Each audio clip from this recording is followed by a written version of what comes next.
Good morning friends, welcome back to my channel. সকাল সকাল একটা নতুন ব্লগ নিয়ে আজকের দিনটা তোমাদের কাছে শুরু করলাম। সকালবেলায় কিন্তু বেশ রোদ উঠেছে, আর ঘড়িতে মোটামুটি এখন 8:30টার মতন বাজে। তো ঘুম থেকে কিন্তু উঠেছি আরও আধ ঘন্টা আগে, তো একটু এদিক ওদিক করছিলাম। তারপরে ফ্রেশ হলাম, বাসি নাইটিটা ছাড়লাম। তো এইসব টুকটাক কাজকর্ম করতে করতে 15-20 মিনিট কেটে গেছে। তো দেখো, ছাদের গেটও খুলে দিয়েছি, আর দেখো কি ঝলমলে রোদ উঠেছে, খুব সুন্দর রোদ উঠেছে। তো দেখো, এখন আমি জামা কাপড়গুলো সব সকালবেলায় তুলে নিলাম, যেগুলো কাল কেচেছিলাম। আর ওই ঘরেতেও না অনেক জামা কাপড় মেলা ছিল, তো সেগুলো দেখো তুলে নিলাম। তো জামা কাপড়গুলো তুলে নিলাম, তো একবার ভেবেছিলাম ছাদে রোদে দেবো, কিন্তু সেগুলো আর দিলাম না, কারণ এখন রোদে দিলে না পরে আমাকে আবার সেই জামা কাপড়গুলো না মেলতে মানে তুলতে আসতে হবে। তো এখন আমি চিন্তা করলাম কি যে একটু দাঁত মাজি। কেননা কি বলতো, সকালবেলা না বাথরুমে দাঁড়িয়ে না আমি দাঁত মাজি না, কারণ বাথরুমটা না এত ঠান্ডা হয়ে থাকে, এত ঠান্ডা হয়ে থাকে যে মানে কি বলবো। সেই জন্য না সকালবেলায় ছাদের রোদে দাঁড়িয়ে না দাঁত মাজতে খুব মজা লাগে, আর বেশ ভালোও লাগে, রোদটাও পোহানো হয়। আর ছাদের যে কলটা আছে না, কলের পাইপের জলটাও না বেশ গরম গরম থাকে, একদম বরফের মতন যে ঠান্ডাটা না, সেই ঠান্ডাটাও থাকে না। তো সেই জন্য আমি ছাদের কলেতেই সবসময় সকালবেলা দাঁত মাজা মুখ ধোয়াটা করি। তো কি করলাম, জামা কাপড়গুলো দেখো ওই মানে ছাদের ওই উঁচু জায়গাটা রাখলাম, একটু রোদও পাবে, একটু গরমও হবে। আর এদিকে আমি ঘুরে ঘুরে দাঁত মাজছি, কিন্তু ছাদে কিন্তু প্রচণ্ড হাওয়া দিচ্ছে, মানে ঠান্ডা যে আরও পড়বে সেটা বুঝতেই পারছি, প্রচণ্ড হাওয়া দিচ্ছে। তো দাঁত দেখো মাজছি। তো দাঁত মাজতে মাজতে না আবার একটু চিন্তা করছি যে ছাদটা না অনেক দিন ঝাড় দেওয়া হয় না, অনেক দিন ঝাড় দেওয়া হয় না। আর এত বড় ছাদ না ঝাড় দেওয়া না একার পক্ষে খুব মুশকিল, মানে এত বড় ছাদ ঝাড় দেবো, জল দিয়ে ধোবো, অনেক সমস্যা। আর সত্যি কথা বলতে কি বলতো, যখন তোমাদের দাদাভাইয়ের দোকানে যেত না, মানে দোকান মানে আমার শ্বশুর বেঁচেছিল, দোকানে যেত না, তখন কিন্তু ও না প্রতি মানে শীতে না সপ্তাহে সপ্তাহে ছাদটা ধুয়ে দিত, প্রতি সপ্তাহে ছাদ ধুয়ে দিত। কিন্তু এখন না ওর দোকানে যাওয়ার একটা তাড়া থাকে, তারপর সকালে বাজার হাট থাকে, এইসব করতে করতে না ওর আর এইসব কাজ আর হয় না। রবিবার ছুটির দিন বাড়িতে থাকে ঠিকই, তো ওকে না আর বলতে আর ইচ্ছা করে না যে তুমি ছাদ দাও, একটা দিন বাড়িতে থাকে, একটু রিল্যাক্সে থাকবে, খাবে দাবে, একটু রেস্ট করবে, এই জন্য ওকে আর বলি না। তো ছাদে না কোনায় কোনায় দেখছি বেশ নোংরা ধুলো ধুলো জমেছে, তো সেইগুলো দেখো আমি তুলে নিয়ে না ফেলে দিচ্ছি। মানে এই নোংরাগুলো যদি জল দিয়ে ধোয় না, ছাদের যে নর্দমা আছে ওখানে গিয়ে জমে যাবে, জল আটকে যাবে ছাদের। তো সেই জন্য ভাবলাম কি যে এগুলো একটু নোংরাগুলো, বড় বড় নোংরাগুলো ফেলে দিই, আর পরে একদিন সময় করে ছাদটা একটু ঝাড় দিয়ে জল ঢেলে দেবো, তাহলে ছাদটা একদম পরিষ্কার হয়ে যাবে। তো সেটাই চিন্তা করলাম, তো সেই জন্য ওপর ওপর নোংরাগুলো আর কি ফেললাম, কারণ জামা কাপড় তো ছাড়া হয়ে গেছে, এখন আর না ছাদটা ঝাড় দেওয়া যাবে না, পুরো হাত পা ধুলো হয়ে যাবে। তো সেই জন্য আর ঝাড় দিলাম না। আর এদিকে দেখো তুলসী গাছগুলোয় তো তোমাদের দাদাভাই রোজই আমায় বলে একটু জল দিয়ে দিও, তুমি জল দাও না। আর ওরও টাইম হয় না, কারণ সকালবেলায় ও শুধু আসে, চানটা করে আর সোজা নিচে চলে যায়। মানে চান করে, জামা কাপড় পরে, একটু কিছু মুখে দেয়, মানে খায় আর খেয়ে দোকান বেরিয়ে যায়, ওর আর টাইমই হয় না। তো আমাকে রোজই বলে তুমি একটু তুলসী গাছগুলোর জল দাও। আর এই গাছগুলো না তোমাদের দাদাভাই না বসিয়েছিল আর কি ছাদেতে, কারণ নিচে না তুলসী গাছ এরকম টবে বসিয়ে রাখলে না আমাদের গেট খুলে না সকালবেলা বা রাতের দিকে চুরি করে নিয়ে চলে যায়, এরকম অনেকবার হয়েছে তুলসী গাছ চুরি করে। তো সেই কারণের জন্য না তুলসী গাছগুলো তোমাদের দাদাভাই সব ছাদে এনে তো বাসি জামাকাপড় মানে ছাড়ার আগে আর কি, তার আগে কিন্তু আমি সমস্ত বাসন-টাসন সমস্ত মেজেছিলাম। তো মাজেছিলাম, তো সেগুলো জলও ঝরে গেছে। আর দেখো সেগুলো আগে সবার আগে রান্নাঘরে এসে এখন আমি তুলে নিচ্ছি। তবে আমার কিন্তু চা-টা খাওয়া কিন্তু কমপ্লিট হয়ে গেছে। চা করে চা খেয়ে তারপরে কিন্তু এই বাসনগুলো আমি তুলছি। আর ওদিকে কিন্তু ইন্ডাকশন ওভেনে আমি ভাতও বসিয়ে দিয়েছি।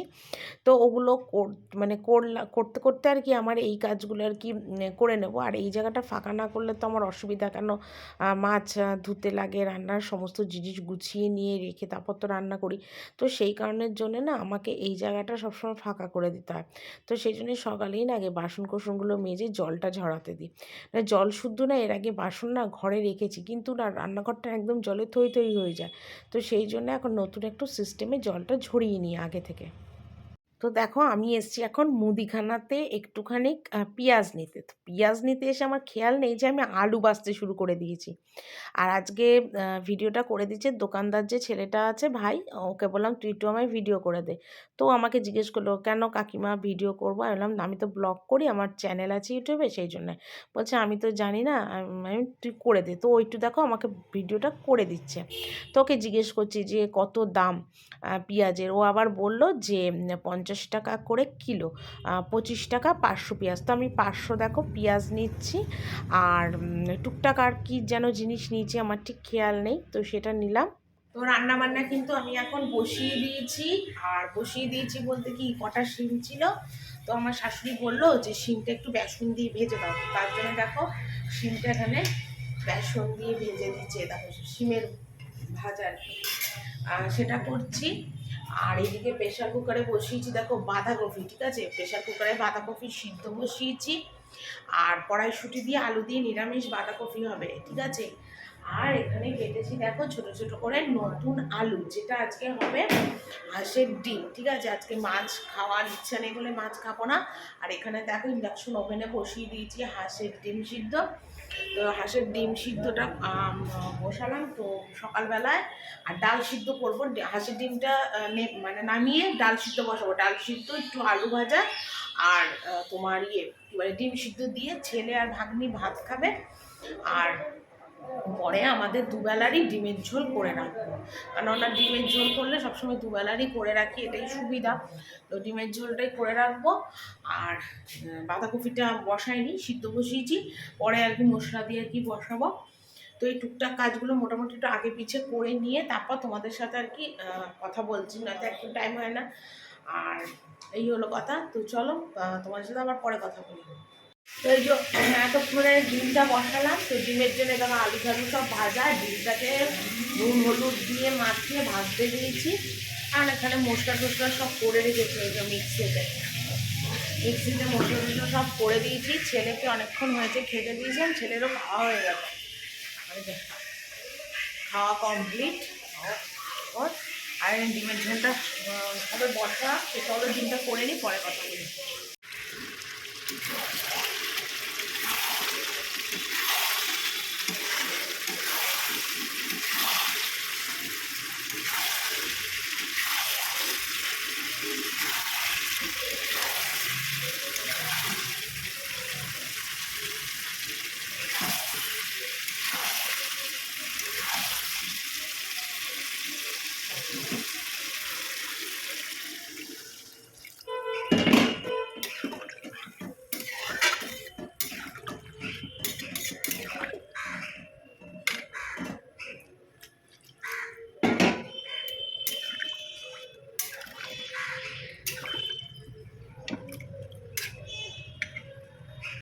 তো আমার এইমাত্র রান্না কমপ্লিট হলো, তো তোমাদের একটু দেখিয়ে দিই। এখানে দেখো ভাত ডুমো ডুমো করে আলু ভাজা, আর এখানে শিম বেসন দিয়ে ভাজা, ঠিক আছে, এটা ডাল দিয়ে খাওয়ার জন্যে।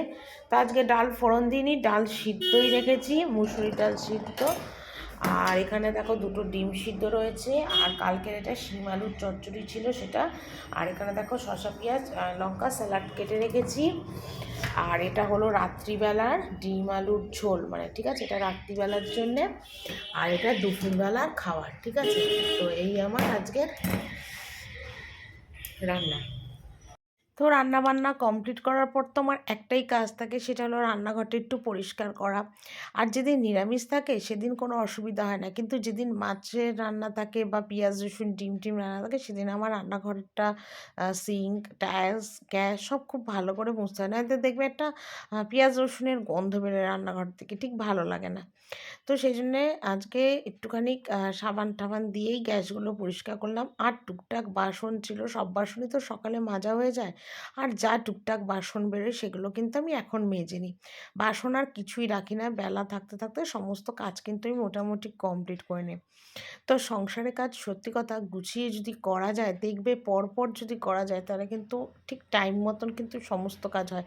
যেহেতু শীতকালের বেলা ছোটোবেলা, মানে কাজ অনেক থাকে, কিন্তু সময় কম থাকে। তো সেই সবের জন্যে না যদি তুমি একটু গুছিয়ে বুদ্ধি করে পরপর কাজগুলো করো না, তাহলে এই ছোট টাইমের সময় কমের মধ্যেও কিন্তু সংসারের সমস্ত কাজ কিন্তু করতে পারবে। আমি অন্তত মনে করি। আর আমি একদম পরপর কাজ সেটিং করেই নিয়েছি যে এইভাবে, এইভাবে করব। তো আমার সুবিধা মতন আমি করে নিই। কিন্তু যতই করি টাইমে আমার ঠিক মতন না কুলোয় না। কারণ কি বলতো? একেবারে যে সকালবেলা ঘুম থেকে উঠি সেটাও না। একটু তো দেরি আমার হয়ই না ঘুম থেকে উঠতে। আগে যেমন যখন আমার বিয়ে হয়েছিল তখন কিন্তু আমি ঘুম থেকে উঠতাম ধরো 6:30 পৌনে 7টায় ঘুম থেকে উঠতাম। তারপরে ছেলে হলো তখনও কিন্তু উঠতে হতো 5:30 6টা, ছেলেকে খাওয়াতে হতো ওই জন্যে। তারপরের স্টেজ হলো 8টায় উঠতাম। এরকমভাবে মানে একেক সময় একেকটা সময়ের সাথে, সাথে না টাইম চেঞ্জ হয়ে গেছে। আর এখন তো পুরোপুরি চেঞ্জ হয়ে গেছে, মানে বলতে পারো আমার লাইফস্টাইলটাই পুরোপুরি চেঞ্জ। আর সত্যি কথা বলতে কি বলতো? আগের জীবনটা না সত্যিই খুব ভালো ছিল। স্কুল লাইফটা অন্যরকম ছিল। বিয়ের পরেও লাইফটা বেশ ভালো ছিল। মানে এত সংসারের দায়িত্ব, কর্তব্য, চিন্তা ভাবনা কোনো কিছুই ছিল না। কিন্তু এখন একটা সংসারের উপর না একটা বিশাল দায়িত্ব পড়ে গেছে। চিন্তা চলে মানে এসে গেছে মানে আমার উপর। তো সেইসব চিন্তাভাবনা করে না আর নিজেকে না একেক সময় স্থির রাখতে পারি না। আমি ভাবতেই পারিনি যে আমার লাইফস্টাইলটা এইভাবে সময়ের সাথে, সাথে পরিবর্তন হবে। আমি সত্যিই ভাবতে পারিনি। কিন্তু এটা হয়তো সব মেয়েদের লাইফেই হয়, একটা হাউসওয়াইফের হয়। কিন্তু আমি সত্যি আগে না এত কিছু বুঝতাম না। এখন ৪-৫ বছরে আমি যতটা বুঝেছি না, মানে এরকম বোঝাটা যদি হয়তো আমি আরও ১০ বছর ১২ বছর আগে বুঝতাম, তাহলে হয়তো নিজের জীবনটাকে আরও সুন্দরভাবে আমি গুছোতে পারতাম। কিন্তু সত্যি আমি সেইভাবে জীবনটাকে গুছোতে পারিনি। কেন সত্যি আমি খুব সরল সোজা বোকা-হাদা মানুষ ছিলাম। হয়তো এখনো তাই মানুষের ক্ষতি করব বা সেটা না। কিন্তু সময়ের সাথে, সাথে আমাকে অনেক পরিবর্তন করেছে। আমার লাইফটা অনেকটা চেঞ্জ হয়ে গেছে। সম্পূর্ণভাবে আমি নিজেকে পরিবর্তন করে ফেলেছি। সেটা আমি সবসময় বুঝতে পারি যে আমি সত্যিই অন্যরকম। আগে আমি এরকম ছিলামই না। এখন আমি সত্যি একটু অন্যরকম হয়ে গেছি। মানুষই আমাকে হয়তো এই পরিবর্তনটা করালো। মানে মানুষের ব্যবহারে আমি এরকম পরিবর্তন হয়ে গেছি। খাবার-দাবার ঠিক আছে? হ্যাঁ, ঠিক আছে? হ্যাঁ, কি দিয়েছি দেখেছিস তো? হ্যাঁ, রুটি, বাঁধাকপি আর ডিমের কষা। আর সাথে দিয়েছি একটু শসা। ঠিক আছে বাবু? হ্যাঁ, ভাত কিন্তু তোকে এখন দিলাম না, বুঝলি? ভাত এখন খেতেও পারবি না এই ঠান্ডার মধ্যে, ওই জন্য এখন ভাত দিলাম না। এটাই ভালো খাবি। গরম, গরম টাটকা রুটি করে দিলাম। খেয়ে বল ডিমের ঝোলটা কেমন হয়েছে? খেয়ে বল। হ্যাঁ, ভালো হয়েছে? হ্যাঁ। আর ডিমের ঝোলটা খা, ডিমটা খা, ডিমটা। দেখা ডিমের ঝোল দিয়ে একটু রুটি খা। ওই ডিমটা ওই আর রুটি দিয়ে একটু ডিম খা। ওইটা দিয়ে। ওটা দিয়ে খা একটু।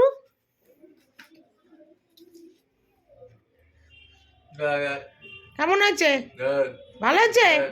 ঠিক আছে।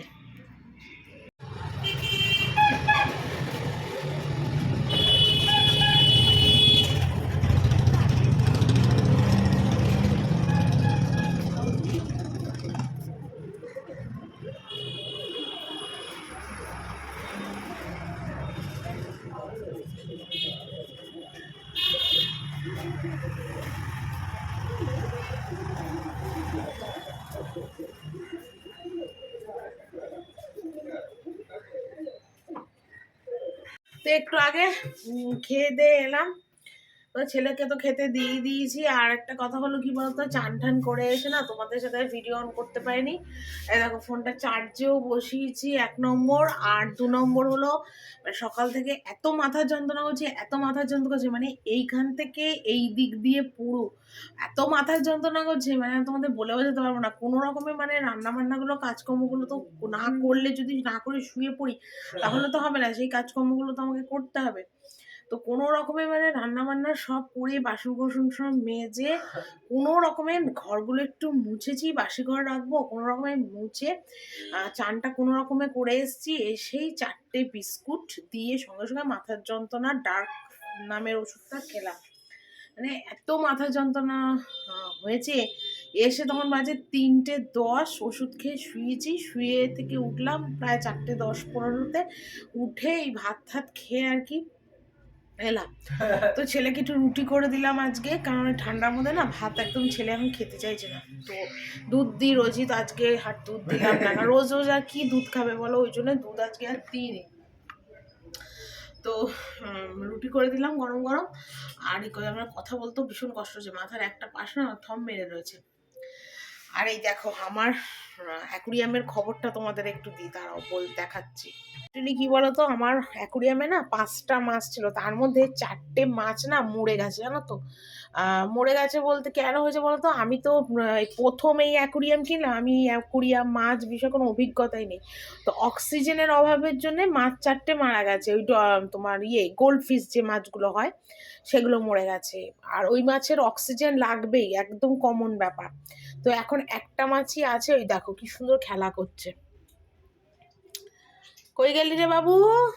এটা আমার একটা ছোট বাবু, ওটা হলো আমার বড় বাবু, আর এটা হলো আমার ছোট বাবু। আমি খুব আদর করি মাছগুলোকে, কারণ অনেক আহ্লাদ করে অনেক শখ করে ভালোবেসে নিয়ে এসেছি। তো তো সেই জন্য না ভীষণ ভালোবাসি মাছগুলোকে। তো মাছ আমি আনবো, তবে আর গোল্ডফিশ মাছ আর আনবো না, অন্য মাছ আনবো।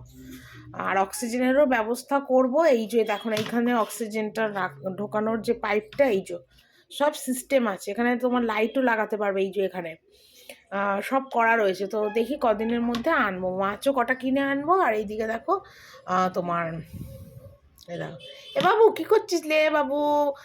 খেতে দিয়েছি, খেয়েছিস তো বাবা? দুটো করে ওদের খেতে দিয়ে, দেখো ওদের জন্য না ভালো খাবারও নিয়ে এসছি। এই দেখো, এই দেখো, এই খাবারগুলো ওদের দিই। তো এই খাবারগুলোও নিয়ে এসছি ওদের জন্য। রোজ দুবেলায় দুটো বা একটা, মানে একবেলাও দিতে পারো দুটো করে, ঠিক শস্যের মতন দানাগুলো। এইগুলো নিয়ে এসছি, এগুলো খেতেও দিচ্ছি। আর এই মাছগুলো সত্যি কথা, আমি নিজে সন্তানের মতন এই মাছগুলোকে এখন ভালোবাসি। মায়া পড়ে গেছে আর কি মাছটার উপর। আর ওই 4টে মাছ মরে গেছে না, মনটা এত খারাপ হয়ে গেছে কি বলবো তোমাদের। খেলা কর তোরা, তুই খেলা কর, তোরা আবার সঙ্গী সাথী সব এনে দেবো আমি, কতটা দিন যাক বাবা। হাতে তো এখন পয়সা করি নি, পয়সা করি এলে তারপর তোদের এনে দেবো। তো চলো আমি একটু রেস্ট করি, আর পরে তোমাদের সাথে আবার কথা বলি। তো এদিকে দেখো, ভেবেছিলাম একটুখানি শোবো, কিন্তু আর শুলাম না। তো এখন অনেকগুলো জামা কাপড় রয়েছে, সেগুলো এখন গোছাবো, মানে সমস্ত জামা কাপড়গুলো নিয়ে আর গোছাবো। আর ওদিকে তো ছেলে দেখো খেয়ে দিয়ে উঠে একদম ফোন ঘাঁটছে। তো ওকে না একটু পড়াতে বসিয়েছিলাম আমি, তো সেটা আর ভিডিও তোমাদের কাছে শেয়ার করতে পারিনি। তো ওকে একটু পড়ালাম, প্রায় খাওয়া দাওয়ার পর একটুখানি পড়ালাম, পড়িয়ে টড়িয়ে নিয়ে মানে 1 ঘন্টা মতো একটু পড়ালাম আর কি। পড়ানো টড়ানোর পর ভাবলাম কি না, এখন শোবো না, যদি শুই না এই ঠান্ডার মধ্যে আমার আর উঠতে ইচ্ছে করবে না। তারপর চাটা করাও বাকি রয়েছে, সেগুলোও করতে হবে। তো সেই কারণের জন্য না আমি আর উঠলাম, মানে শুলাম না কম্বলের তলায়। কিন্তু শরীরটা খুব মানে খারাপ লাগছিল, কারণ আজকে এত মাথার যন্ত্রণা করছিল। ওষুধ খেয়ে মাথার যন্ত্রণাটা কমেছে ঠিক কথা, কিন্তু মাথাটা না কীরকম একটা ভার থম মেরে রয়েছে। শুলে একটু ভালো হতো, কিন্তু শোয়ার ভাগ্যটা আমার নেই সত্যি কথা। কাজের চিন্তা থাকবে, পরপর কি করব না করব, সেই সব চিন্তা থাকলে কি আর কোনো কিছু হয় বলো? সেগুলো কিন্তু আর হয় না। তো ভাবলাম জামা কাপড়গুলো দেখো একটু ভাঁজ করে নিই। অনেকগুলোই জামা কাপড় ছিল, ওগুলো ভাঁজ করি, করে টিভি টিভি কিছুই দেখছি না। তো এগুলো ভাঁজ ঠাজ করে নিয়ে একবার ভাবলাম কি যে তারপর চা করতে যাব, তো সময়টা অনেকটা হয়ে যাবে, চায়ের টাইমটাও হয়ে যাবে। তো ভাবলাম যে যাই, একেবারে জামা কাপড়গুলো ভাঁজ করে একদম চা করতে যাই। তো চলো বন্ধুরা, ভিডিওটা আজকে এখানেই শেষ করছি। কালকে একটা নতুন ভিডিও নিয়ে চলে আসবো। Tata, bye bye.